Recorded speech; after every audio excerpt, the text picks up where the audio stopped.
Approchons-nous du trône de la grâce. Approchons-nous du cœur de Dieu. Il n'y a qu'un seul chemin, c'est Jésus. Il a ouvert par le voile déchiré. Nous entrons dans ta présence, nous entrons dans le lieu saint, nous venons adorer Jésus. Nous venons en ta présence, nous nous approchons de toi, nous venons adorer Jésus. Nous venons avec nos cœurs, nous venons avec nos voix, nous venons adorer Jésus. Oui, nous venons adorer Jésus. Nous nous approchons de toi, nous élevons nos voix, oh, Papa.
Devant le trône, au pied de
lorsque nous disons ah, ou lorsque nous disons oh,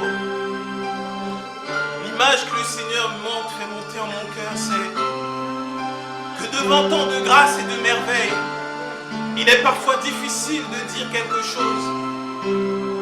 Et parce que nous n'avons pas de mots équivalents à la grandeur de Dieu, équivalents à ce que Jésus-Christ a pu faire dans nos vies, alors nous disons simplement « Ah ! Ah, que mon Dieu est grand! Oh, que Jésus est merveilleux!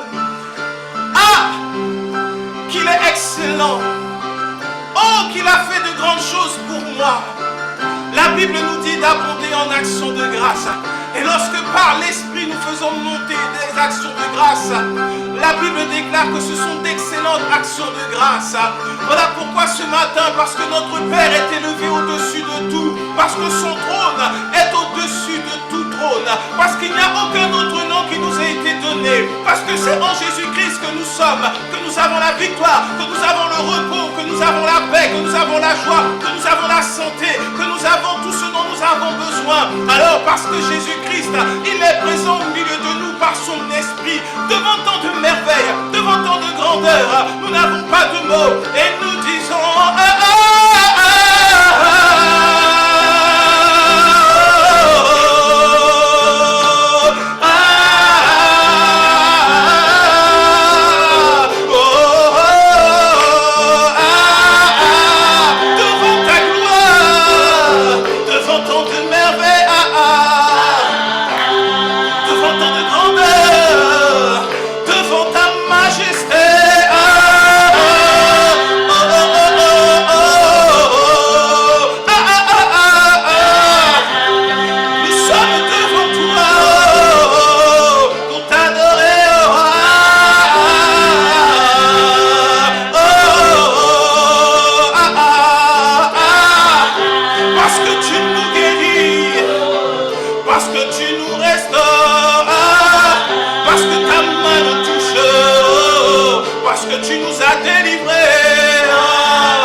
matin exprimer notre reconnaissance envers Jésus en le célébrant avec des applaudissements qui viennent du fond de notre cœur parce qu'il est Jésus. Nous n'applaudissons pas un homme, mais nous applaudissons Jésus. Nous reconnaissons Jésus-Christ. Nous célébrons Jésus-Christ pour qui il est, pour ce qu'il a fait, parce qu'il a accompli ce que personne n'aurait pu accomplir, parce qu'il est le seul digne de recevoir nos honneurs, digne de recevoir maintenant cette ovation. Il est Jésus-Christ, le seul, il est le Seigneur, il est digne de louange. À Jésus, le roi des rois, Jésus, Jésus, oh Jésus, Jésus, Jésus.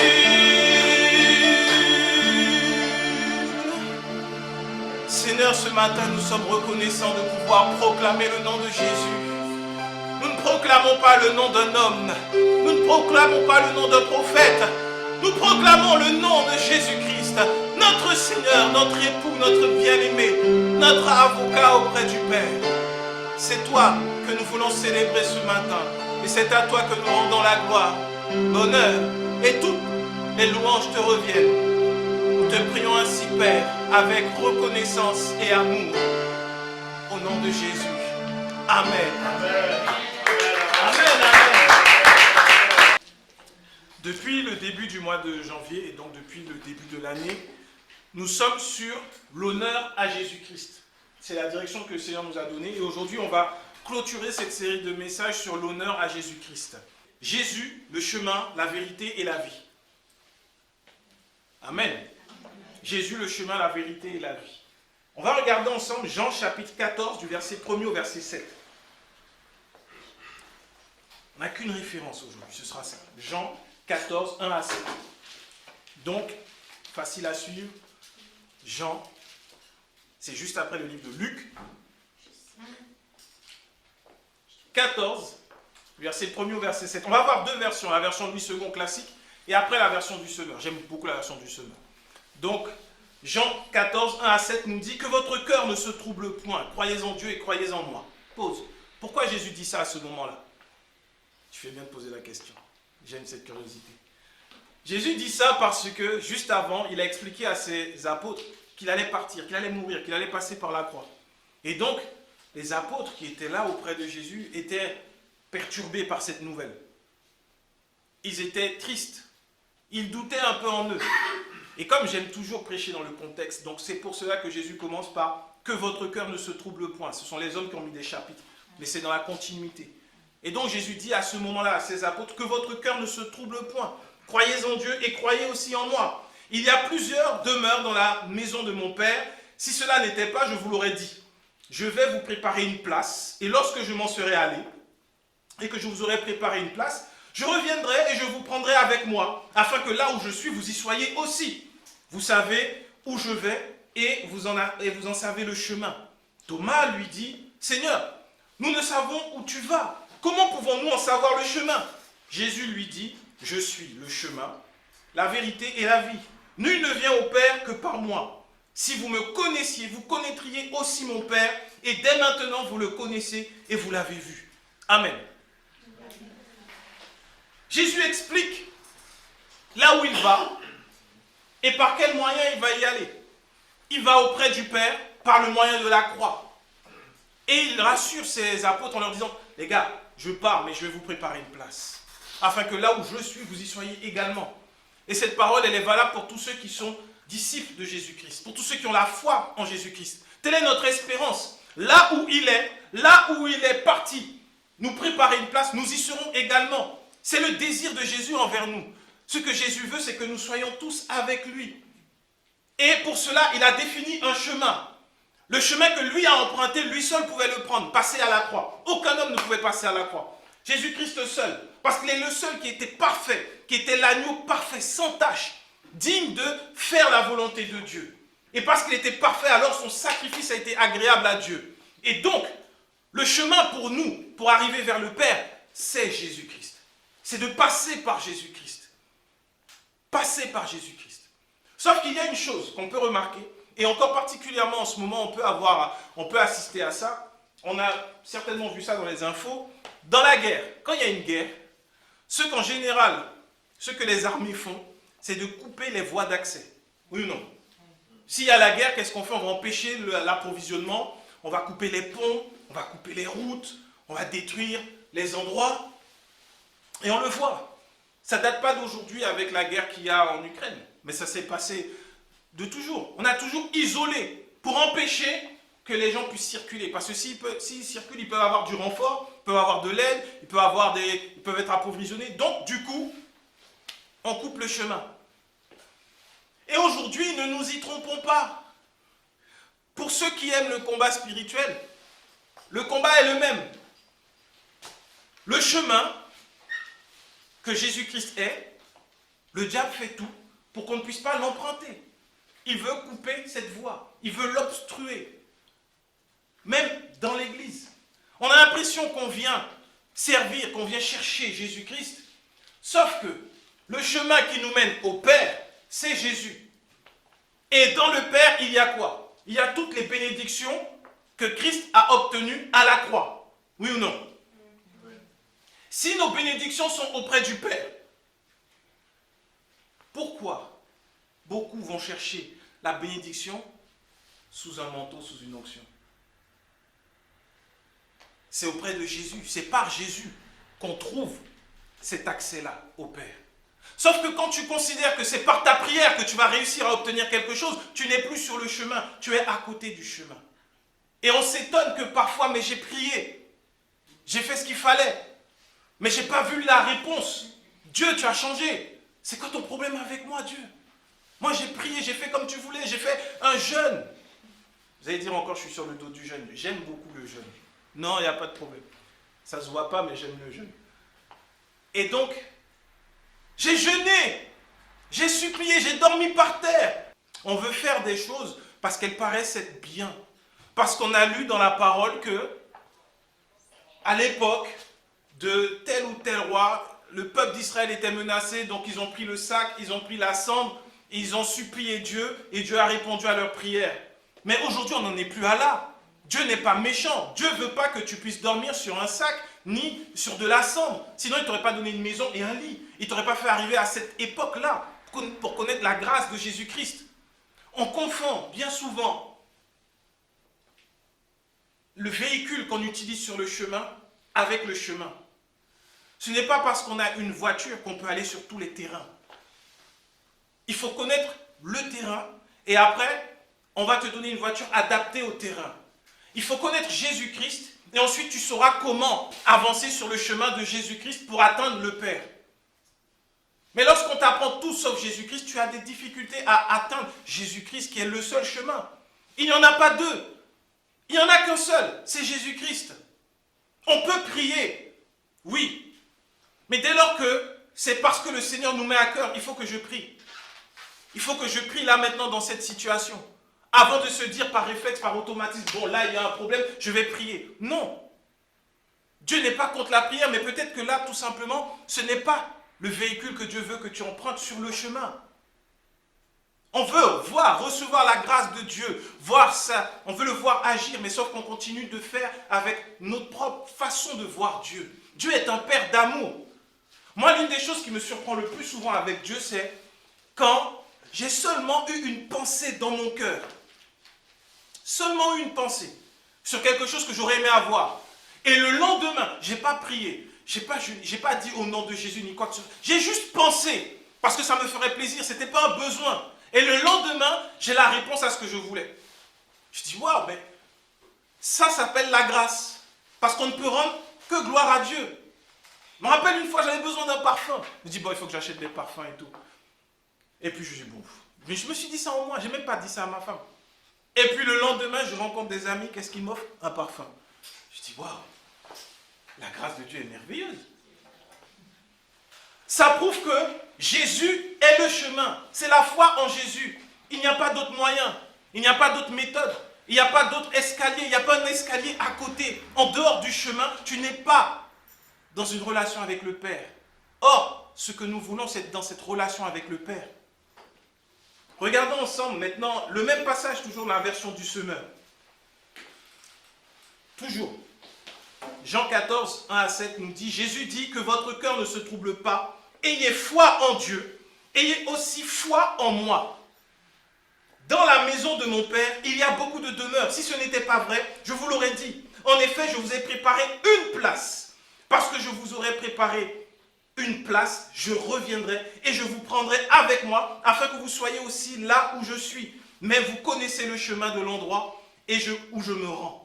Thomas lui dit, Seigneur, nous ne savons même pas où tu vas. Comment pourrions-nous savoir sur quel chemin on y parvient? Le chemin, répondit Jésus, c'est moi. Parce que je suis la vérité et la vie. Personne ne va au Père sans passer par moi. Si vous me connaissez, vous connaîtrez aussi mon Père. Et maintenant déjà, vous le connaissez, vous l'avez même vu. C'est encore plus clair. C'est encore plus clair. Personne ne va au Père sans passer par moi. Personne ne va auprès de Dieu sans passer par Jésus-Christ. Maintenant, est-ce qu'il y a d'autres chemins pour connaître Dieu? On va faire la distinction entre Dieu et le Père. Avec qui tu veux être en relation aujourd'hui? Tu es appelé enfant de Dieu. Donc nous sommes en relation avec le Père.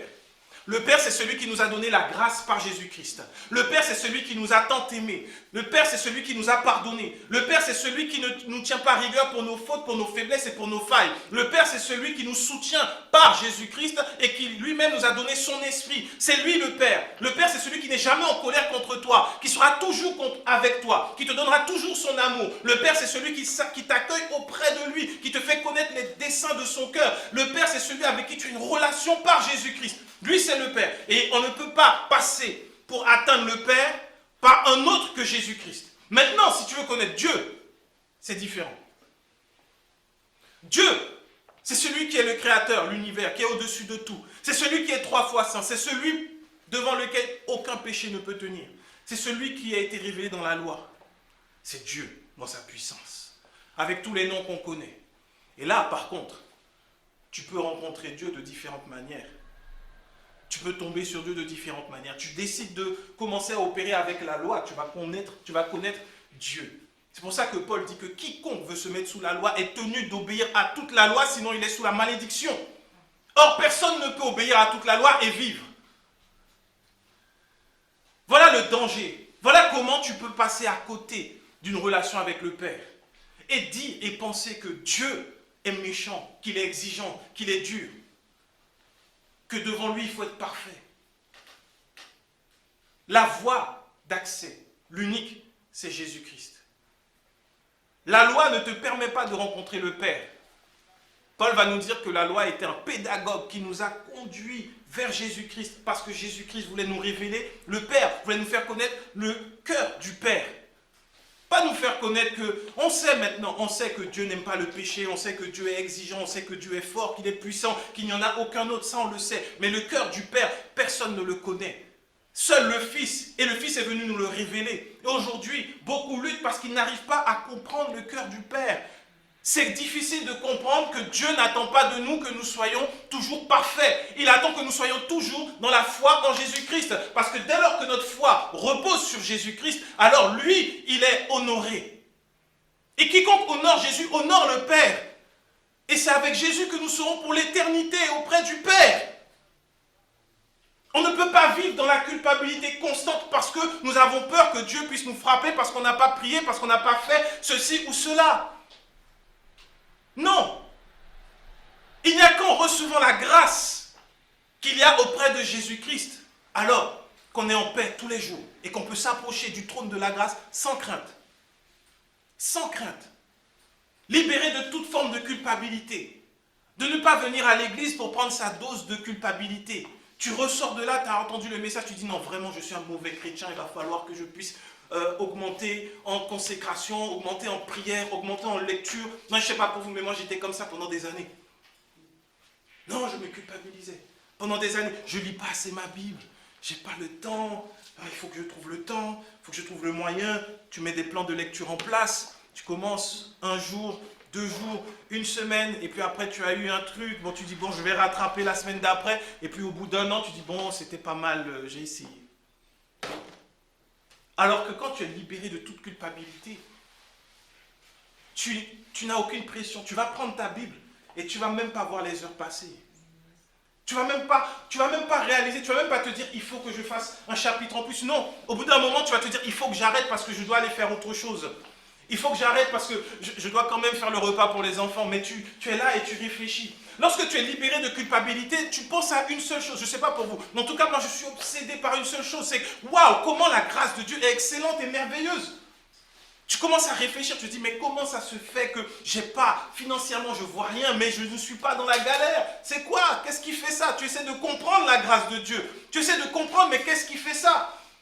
Et tu ne peux pas dire, oui, mais c'est parce que j'ai activé telle clé, telle clé, telle clé. Non, c'est la foi en Jésus-Christ qui va faire toute la différence.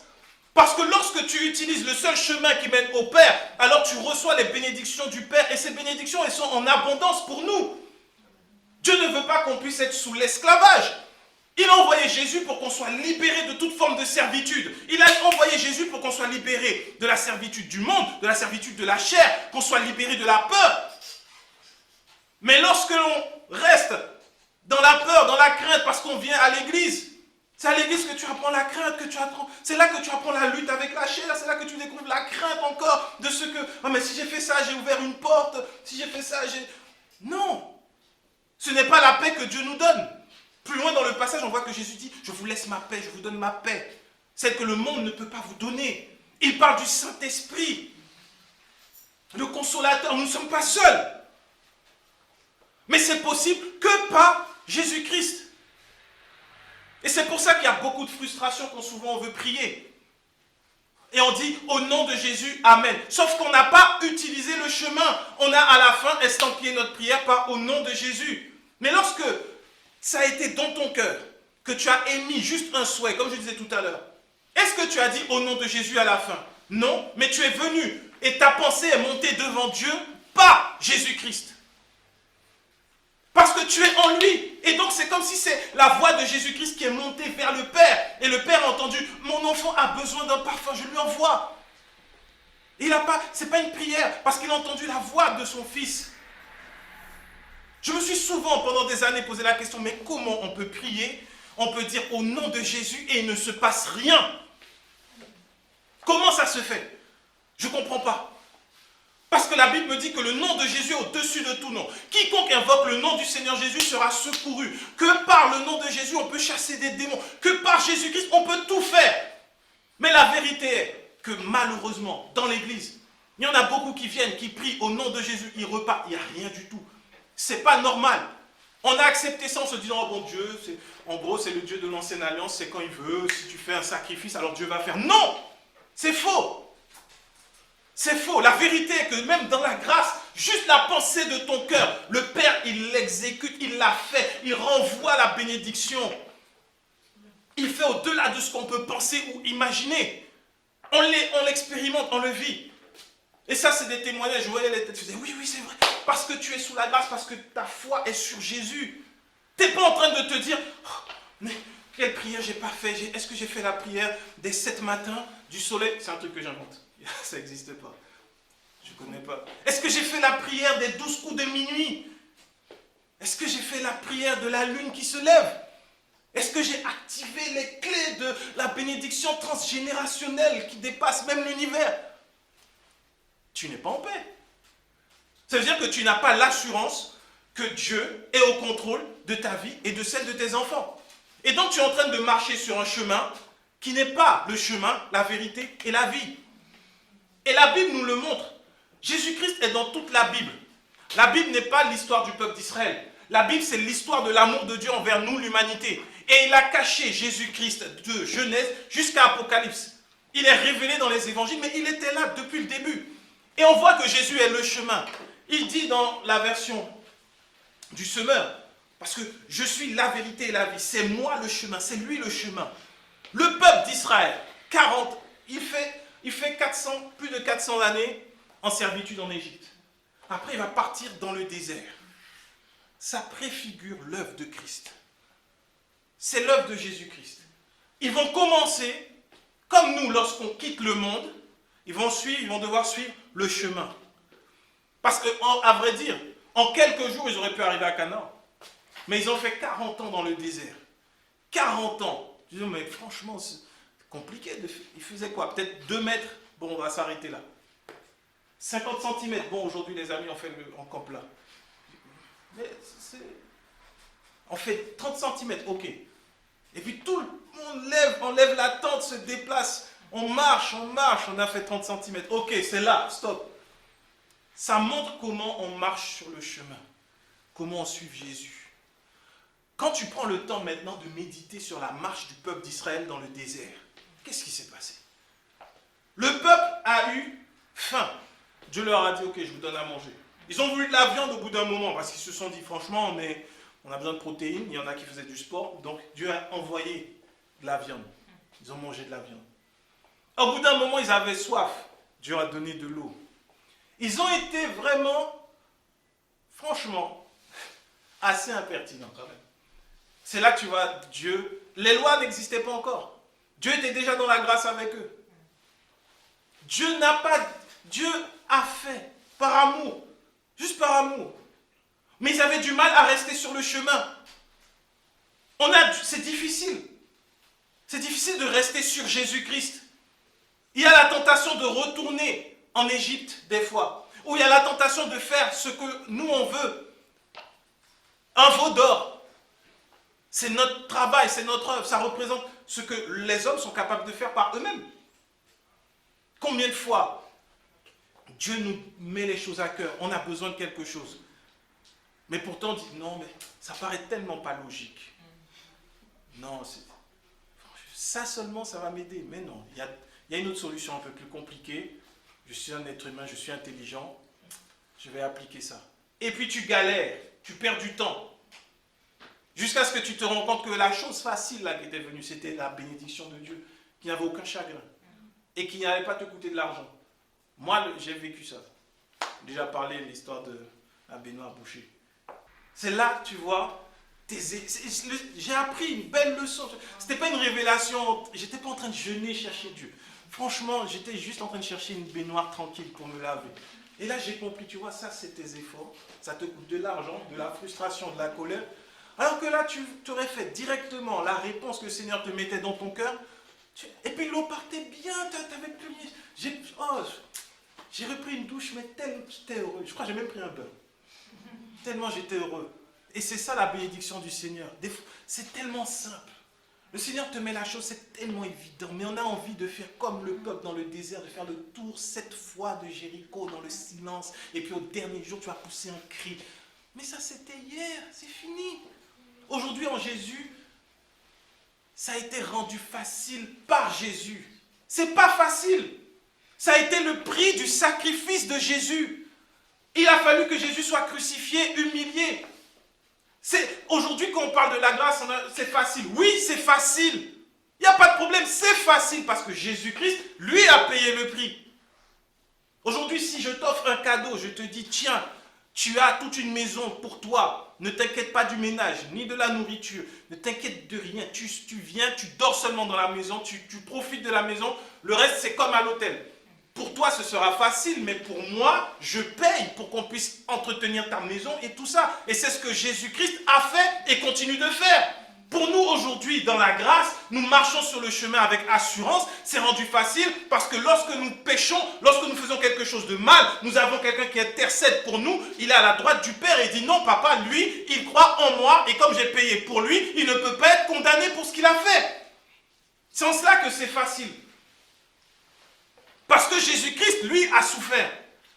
Et le peuple dans le désert, ils ont marché, ça a été difficile, mais Dieu prenait soin d'eux. Ils étaient environnés. C'était l'image de notre marche sur cette terre. Ce ne sera pas facile. Il y aura des moments de doute, comme les serpents qui sont venus pour mordre, aux pieds les Israélites. Mais il va élever un bâton, Moïse, qui préfigure la croix. Et celui qui regardait seulement était guéri, ne mourrait pas. Sur le chemin, pareil. Tu lèves les yeux, tu regardes à Jésus. Tu n'as pas besoin d'autre chose. Ta confiance, ton assurance est en lui. Et le secours vient auprès de nous. Pendant ces 40 années, ils ont marché sur ce chemin. Et ça a changé du jour où ils ont dit à Dieu, Dieu, tout ce que tu nous diras, on pourra faire. Finger in the nose. Facile. Easy. Et à partir de là, Dieu a dit, bon, ok, vu que c'est cette facette de moi que vous voulez, je suis obligé de vous donner la loi. Regardez bien dans la parole, dans Exode. C'est écrit. Le peuple a dit, Seigneur, dis seulement, on obéit. Dieu a dit, ah bon? Ok. La loi est sortie. Et quand la loi est venue, 3000 morts. 3000 morts. Sur la montagne. Ils ne devaient pas toucher la montagne. 3000 sont morts. Mais quand la grâce a été révélée, manifestée, et que le Saint-Esprit est descendu, 3000 âmes ont été gagnées. Pour montrer la différence entre la loi et la grâce. La loi te mène à la mort, la grâce te mène à la vie. Et Jésus est le seul chemin qui mène au Père. Ne nous y trompons pas. Un homme va te dire, viens, je te prends sous mon manteau, viens. Tu auras plein de bénédictions, pas de problème. Par contre, tu dois me servir. Mais oui, Jésus, tu fais comment? Moi, je veux la bénédiction pour ma famille. Ah, mais sers-moi d'abord. Quel prix il a payé? Lui-même, il lutte pour son propre salut. Nous avons accès, libre accès à Jésus-Christ. Ne nous privons pas de cet accès. Il y a tout en lui. Il n'y a pas une chose, tout, mais vraiment tout. Parfois, nous limitons Dieu. Parfois, sur le chemin, on a l'impression qu'on n'a pas le droit de mettre le pied par-ci ou par-là. Quel que soit le domaine. Hier, j'ai échoué dans tout. J'ai échoué dans le travail, j'ai échoué dans le mariage, j'ai échoué dans la famille, j'ai échoué dans tout. J'étais à côté du chemin. J'étais à côté.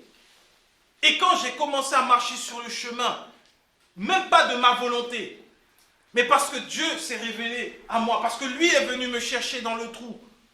Il m'a dit, tiens, ça c'est moi. Moi je suis amour. Moi je suis compassion. Moi je suis pardon. Moi je ne regarde pas à ce que tu fais, je regarde à Jésus. Et quand tu commences à marcher sur ce chemin-là, Le succès ne vient pas de toi. Moi, je suis capable de rien toujours. Je suis faible, je n'y arrive pas. Mais par contre, désormais, sur ce chemin, il y a quelqu'un qui soutient mes pas. Il y a quelqu'un qui m'assure que je ne puisse pas heurter contre un caillou sur cette pierre, sur ce chemin-là. Il y a quelqu'un qui s'assure que là où il y a un obstacle sur ce chemin, que je sois porté. Que dans ma faiblesse, il puisse être glorifié. Que dans mes doutes, il soit glorifié. Que dans mes peurs, il soit glorifié. Sur ce chemin, nous avons le droit d'être tels que nous sommes. Il n'y a pas de façade, il n'y a pas d'apparence. Parce que sous la loi, on venait avec l'apparence de piété, on venait avec des sacrifices, on faisait beaucoup de choses et on repartait, nos péchés étaient couverts. Mais dans la grâce, nous venons tels que nous sommes. Viens avec tes erreurs, viens avec tes fautes, viens avec tes faiblesses, viens avec ta colère, viens avec ta peur, viens avec ta rancune. Jésus te dit, moi je vais te mener maintenant sur le chemin. Sur ce chemin, tu vas abandonner la rancune. Sur ce chemin, tu vas voir que tes faiblesses ne sont pas faiblesses. Parce que moi, je me glorifie dedans. C'est ça ce chemin-là. Et il est la vérité et la vie. Et c'est ce que tu regarderas dans ce passage. C'est ce que Jésus explique à un moment à ses apôtres parce qu'ils sont en train de douter un peu de lui. Au moins, si vous ne croyez pas en moi, au moins croyez en ce que j'ai fait, en ce que vous avez vu de moi. Jésus est venu, il est la vérité. Mais on n'a pas cru qu'il était la vérité. Donc il y a eu des signes, des miracles, des prodiges qui ont montré que ce que Jésus disait était vrai. Il est la vérité. Ne crois pas, juste, si tu ne crois pas, mais regarde à ce que Jésus a fait dans la parole. Qu'est-ce qu'il a fait? Il a tellement fait de choses que la Bible ne peut pas contenir tout ce qu'il a fait. Il a guéri des aveugles, il a guéri des lépreux, il a pardonné, il a relevé, il n'a condamné personne. Là où tu vois que nous sommes dans le chemin, dans la vérité. Tu dois voir ça. Tu dois voir la même chose. Ce n'est pas une question de miracle seulement. Ce n'est pas une question d'onction, ni quoi que ce soit. Ce sont des choses qu'on voyait dans l'Ancien Testament aussi. Il y a eu des miracles. Il y a eu des personnes qui ont été ressuscitées. Mais ce que Jésus a amené, que les hommes ne connaissaient pas, c'est la grâce de Dieu. La femme adultère qui a été pardonnée. Là, c'était bien plus qu'une guérison. Parce qu'elle a reçu le pardon alors qu'elle était prise en flagrant délit. Elle méritait la mort. La loi était d'accord avec ça. Christ n'était pas encore crucifié. Mais comme les hommes ont reconnu qu'il était Seigneur par la parole qu'il donnait, il a dit, moi je ne te condamne pas, va, ne pêche plus. Lorsqu'on disait, mais cet homme-là, pourquoi il est aveugle de naissance? Est-ce que ce sont ses péchés ou les péchés de ses parents? Jésus a démontré que ce n'était pas une question de péché. Quand Jésus allait manger avec, Zachée, il a démontré que ce n'est pas la réputation qui l'intéresse, c'est le cœur. Il veut gagner quelqu'un. Tu veux le chemin, la vérité et la vie, c'est ça, marcher dans le chemin. Tu dois voir que là, tout le monde peut venir. Tout le monde peut venir. Jésus est venu, on lui reprochait d'être parmi les personnes rejetées de la société. Il mangeait, il buvait. Oui, Jésus buvait sur terre. Il n'était pas ivrogne, mais il buvait. Il était au milieu des prostituées. Aujourd'hui, si tu vois un pasteur avec les prostituées là, manger, boire, tu vas dire quoi? Ouais, ah, le gars est tombé, franchement, c'est un gars bien. Non, il était sympa. Non, le gars était sympa, mais franchement, je l'ai vu. Il était en train de boire. Je sais, est-ce qu'il savait qui étaient ces gens-là? Là, le gars, là, la dernière fois, je l'ai vu, il a fait un braquage. Elle, on ne va pas dire, c'est compliqué. Mais pourtant, c'est ça le chemin. La vérité. Cette vérité, c'est que Dieu ne regarde pas à nos actes. Il regarde à notre foi. Lorsqu'on croit que Jésus-Christ est le seul chemin pour atteindre le cœur du Père. Tout le système peut faire croire que non. Mais Jésus-Christ te dit oui, viens, viens tel que tu es. Viens. Je ne cesse de le dire. Je suis content, l'église c'est bien, mais moi je veux voir les rejetés venir à l'église sans se sentir jugés. Là, ils vont rencontrer Jésus-Christ. Tu veux voir les prostituées venir. Tu finis ta soirée, tout ce que tu veux le dimanche matin, viens. Ce n'est pas moi qui vais te changer, mais c'est la rencontre avec Jésus-Christ. C'est le fait que je vais te dire, viens mon frère, viens ma soeur, je te tiens par la main et on marche sur le même chemin. Tu vas voir que lorsque tu crois en Jésus-Christ, lorsqu'il vient dans ta vie est transformée. Pas moi. Moi, je ne te changerai pas. Je ne suis pas là pour t'éduquer. Je ne suis pas un papa pour toi. Moi, je suis juste chargé de te donner de la nourriture. La nourriture qui peut faire que ton âme soit sauvée. Ça, c'est marcher sur le chemin, la vérité et la vie. Parce qu'au bout du chemin, il y a là où le Père est. La vie. Donc sur le chemin, la vérité et la vie, avançons sans crainte, sans peur. Il n'y en a aucun autre. Tu veux atteindre le cœur de Dieu, passe par Jésus. Tu veux atteindre la bénédiction en abondance, passe par Jésus. Tu veux la santé pour ta famille, passe par Jésus. Tu veux un mariage heureux, passe par Jésus. Tu veux ton travail, que ton travail soit béni, passe par Jésus. Passe par Jésus.